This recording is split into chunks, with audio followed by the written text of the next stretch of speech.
Auburn basketball dominates again. This team, man, is borderline unstoppable.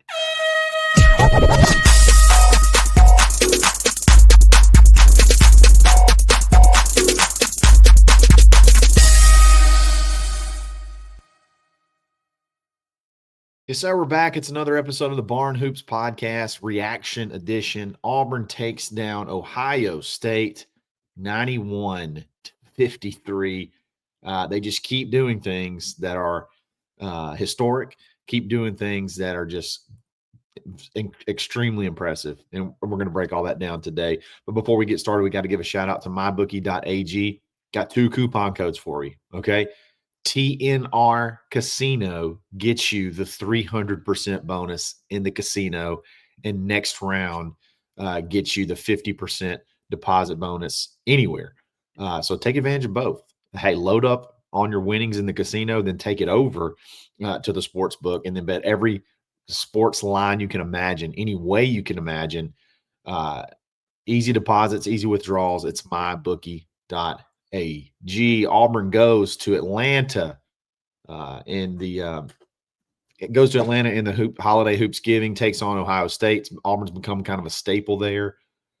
Takes them down 91-53, and it felt like it was a 40-point game pretty much right after tip. It was out of reach quickly, out of reach for a long time, and it never really felt like much of a game. Auburn did pretty much everything that they want to do. My man Zepp called it. I don't know if you listened to the show before the show that went up on Friday before the game, but he said Auburn wins this game easily by 20-plus points. The spread was, I think it closed around 13. I think it was, you could get it anywhere from 11.5 to 13. And he said, hey, if you can get it under 20, pound it, because Auburn's going to win by 20-plus points. And they won by, I guess, if I did my math right, that's 38 points. And it felt like it was like 100. it was just not close. It's one of those games, man. It's just fun to watch because everybody got in on the action, and everybody played really well. And you didn't have to have your big guys, your big folks playing 30-plus minutes because you put the game away and got them some rest. Broome's been playing, anywhere from 32 to 36 minutes a game. In some of these games, he only played 26 minutes this game. So nobody played over 26 minutes, which is great. Fantastic. Just another big win. Johni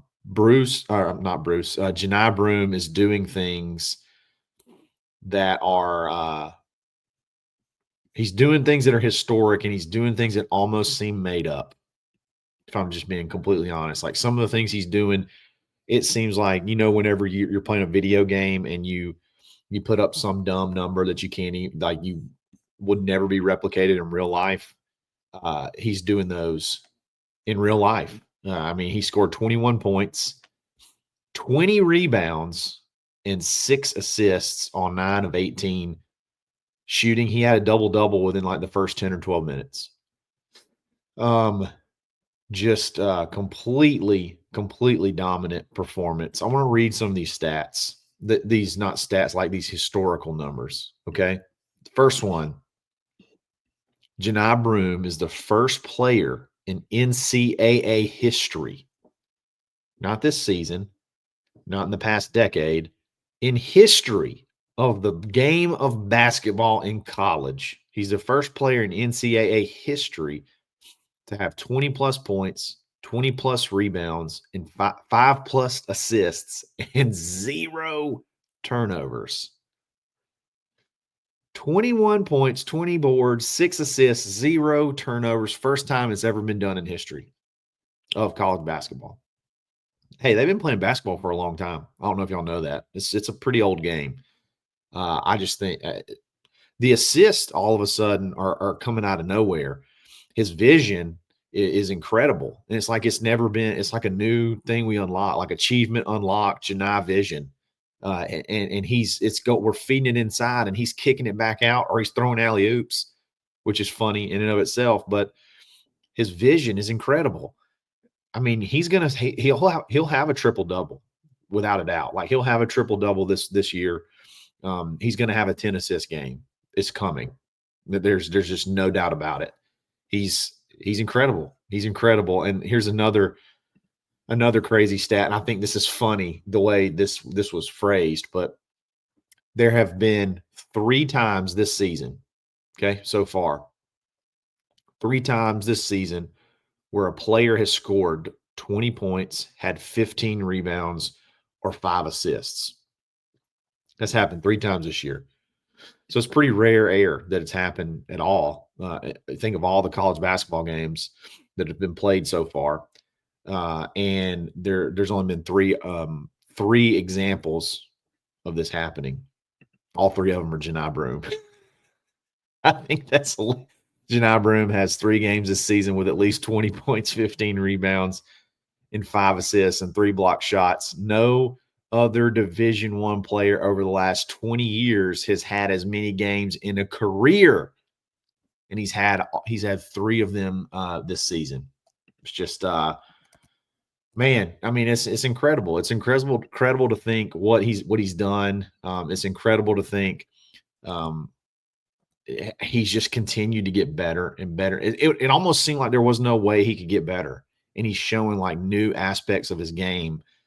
And I think it's got to be great for his NBA prospects to show all of the versatility that he has. Because man, oh man, the assist stuff is great. The assist stuff is getting everybody involved, and I honestly think that's why.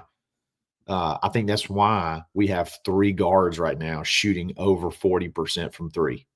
I really do. I think it's because of Broome's ability. I mean, I think about the Richmond game. How many of those threes that Denver hit were inside out? Fed inside, they kicked it back out, and he's just sitting there wide open because of the pressure that Broome creates. And you got guys sitting out there taking YMCA 3-pointers with nobody on them, just wide open. And I think honestly that has a huge role. That plays a huge role in why those guys are shooting so great from 3. It's really, really fun to watch. It's really, really fun to watch. Yeah, so he's keeping on doing video game stuff. As long as he stays healthy, he's going to be player of the year. I can't fathom how anybody could be considered playing better basketball than Johni Broome right now. I really don't know how that could even be possible. This team plays defense at a way also. Like we obviously rave over offense. I mean, scoring 91 points in a college basketball game is impressive. It's huge. Giving up 53 may be even more impressive, because not only did you only give up 53, you gave up 53 points to a team who has 2 guards that shoot over 50% from 3. You had 2 guards, and this, we're not talking about like they're 3 of 4 on the year. We're talking about their leading scorers shooting over 50% from 3. Bruce Thornton shot 52% from 3 before this game. He was 1 of 4. 1 of 4 from 3. Mobley Jr., he was shooting 55% from 3. He was 2 of 5, so that wasn't too terrible. A little bit under his average. But combine that.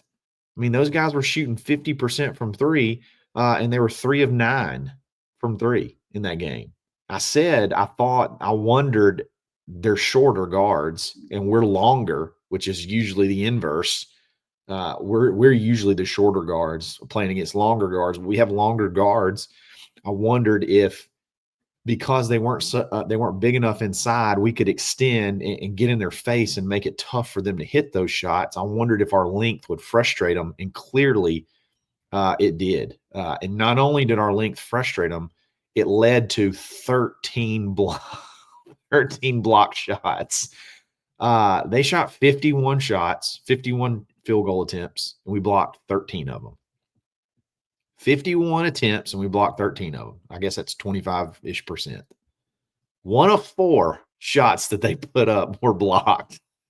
It's just nutty. Like, this is just, I feel like this is made up. Like, we're not even in real reality. This team is so freaking good. It's crazy, and they're so deep. I mean, I don't even know where to start after Broome. I mean, you had Denver went 4 or 5 from 3. He's really starting to heat up from 3. You had Tahad Pettiford. He went 3 of 4 from 3. Ja'Kai Howard, my man, went 2 of 2 from deep. It's just, and all of a sudden we're an incredible free throw shooting team. We don't miss free throws. It's insane. Like what is happening? I love 3-point shots. If I always felt like as good as Auburn plays defense, if they can shoot over 35% from 3, they're going to be tough to beat. We're shooting in the 40s like most games right now. 40% from 3. That's really tough to beat, guys. Like that's going to make this team as good as they play defense. Like you're going to struggle when you play Auburn. You're going to struggle being able to keep up, being able to score with them because of how relentless we are on defense. It's just so many things about this game were just really, really fun. Really, really fun to watch. Again, 13 blocks, only 4 steals. It wasn't like you were just picking their pocket every single time they went down the court. I think we killed them on the boards. Killed them on the boards, 49-28 on rebounds. Just again, that goes back to the size thing that Zepp and I talked about. They're not an overly big team, and we just abused them on the boards. I mean, Broome had 20 rebounds. Dylan Cardwell had 8. Just Dylan had a really good game, 10 and 8. I mean, that if you can get 10 and 8 out of Dylan, you're probably gonna win a lot of basketball games.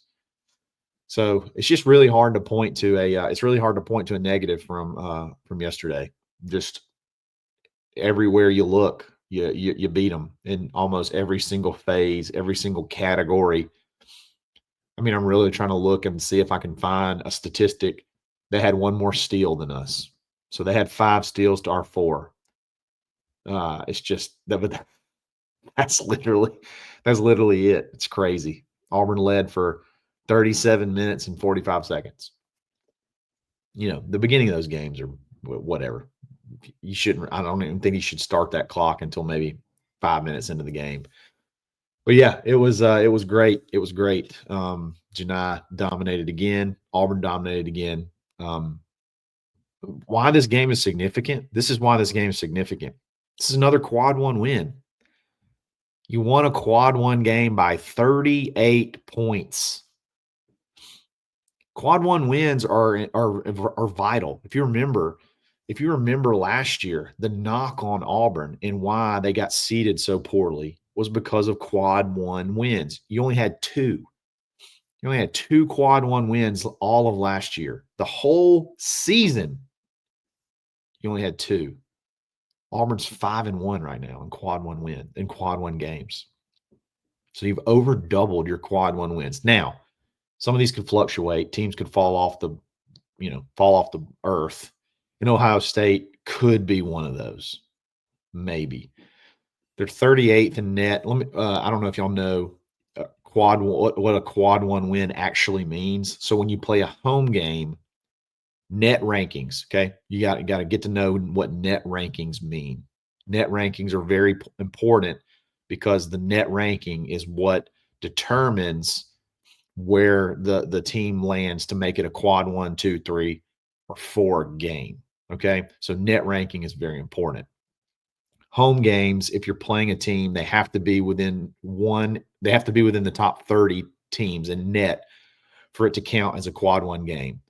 Auburn's played a ton of neutral court games this year, but they're playing really good teams on neutral courts. Neutral court games, they have to be ranked between 1 and 50. And then away games, it's 1 and 75. So Ohio State was somewhere in the mid-30s. They're somewhere in the mid-30s now, 34. Okay, so they could, in theory, drop out of the 50. If they drop out of the top 50 in net, then that quad 1 game goes to a quad 2. But regardless, right now, at this point in the season, you've over doubled your quad one wins, and we're not even in conference play yet. Almost every conference game is going to be a quad one game. That's what's crazy. There's the SEC is just stacked this year. I think SEC's out of conference record is, I think they've only lost like 4 or 5 games. Now one of those is Auburn to Duke, but you got another chance for a quad one game on Saturday when you play Purdue. You play Purdue Saturday, and that'll be another chance for a quad one win. You could have 6 quad one wins before the start of conference play, and you're doing it in dominant fashion. Iowa State was the closest one. You had the putback at the buzzer to win that game. I mean, you're killing folks. You're just you're dominating people. Good teams. I mean, the computers are the ones it's not even humans that make these polls. It's the humans. I'm sorry, it's the computers. So they don't even look at the name on the jersey. They just look at the analytics. That's what the net does. And you're beating teams that are very, very good analytical teams. It's just and you're beating their eyes out. It's just fun. It's fun, man. Auburn's the number 1 team in net right now. Tennessee's number 2. Tennessee's 3-0. They've only played 3 quad one games. So Auburn's doubled their amount. I think Purdue's the only other team that I found that has played as many quad one games as Auburn, and they're 3-3. So it's just good scheduling and good everything. And then Auburn's just really doing a really good job handling business when they play these games. So hard to find a negative about anything in these first 10 games. I mean, I know we point to sometimes point guard play, but it's like you're just grasping at straws at this point to find something to look at to be I guess negative or something that Auburn needs to work on. JP, he played 8 minutes, did not score. He was 0 for 1 from the field. No turnovers. He did have 2 assists. So again, you see his minutes are greatly decreasing as Auburn goes to really tighten this rotation to basically about a 8 to 9 man rotation.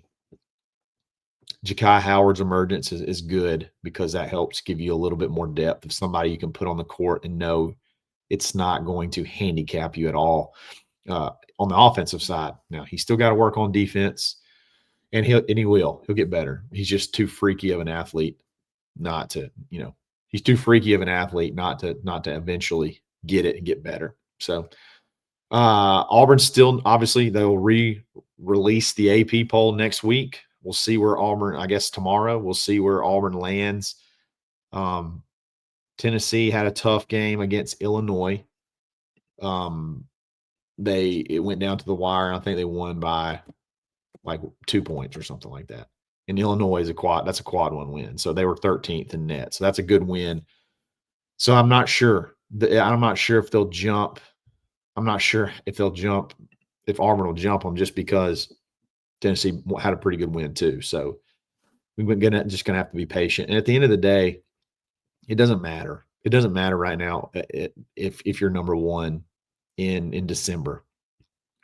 We got to keep going. Got to keep finishing. Got to keep everybody healthy and finish this thing off and get to March. It's a revenge tour. 2024/2025. Ready to make some noise. And this team's got all the pieces to be able to do that. You got the guard play, you got the shooting ability, you play defense, and you got the bigs. You got 2 bigs that a lot of people would kill to have as their one. Everybody would love Johni Broome. There's no team in America that wouldn't love a Johni Broome, but I honestly think every team would love to have a Dylan Cardwell as well. 100% coming off the bench, or for some places, even the number 1. Now, he probably foul out 90% of the games, but he's getting better. He's getting better. And his game is he's showing a little bit more to his game other than just put back dunks and alley oops. He's getting a lot better in a lot of aspects. He's always been good defensively, but he's been able to do a little bit more things. Assists, he's been able to dish out some assists. He had 2 on Saturday. All in all, man, great team, great effort, and hey, another win. Hey, who knows? Zep may be onto something. We may need to lock into Zep on his betting picks. Auburn. He knows ball and he knows Auburn, and he seems to know other teams as well. So definitely stay tuned as I get him in here, and I'll get him in here soon. We'll break down Ohio State. Auburn takes on Georgia State on Tuesday. And then you got Purdue on Saturday. So we'll have several shows, a couple more shows leading up to that, and then obviously reaction shows after each game, stuff like that. So, guys, thanks for listening. Have fun with this season. It's gonna be a fun ride. I think got one of the best team. I think the best team in the nation, and I think most people, other than AP writers, think this is the best team in the country. So hopefully they can keep it up. I really appreciate it, guys. It's another episode of the Barn Hoops podcast.